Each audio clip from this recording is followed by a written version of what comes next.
গণপরিষদ ও স্থানীয় নির্বাচনের আড়ালে জাতীয় নির্বাচন নিয়ে গভীর ষড়যন্ত্র হচ্ছে বলে অভিযোগ করেছেন বিএনপি চেয়ারপারসনের উপদেষ্টা জয়নুল আবদিন ফারুক। জাতীয় প্রেস ক্লাবে আলোচনা সভায় তিনি আরও বলেন, ১.৫ দশক ধরে ভোট বঞ্চিত দেশের মানুষ ভোটাধিকার প্রয়োগ করার জন্য অধীর আগ্রহে অপেক্ষা করছে।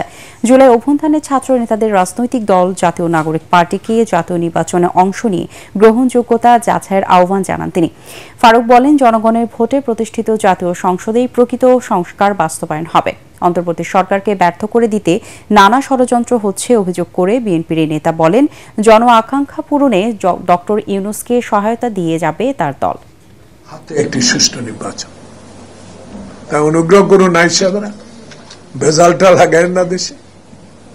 গণপরিষদ, উপজেলা এইসব বাদ দেন, নিজেরা নিজের জনপ্রিয়তা যাচাই করার জন্য দয়া করে গ্রামে গঞ্জে যান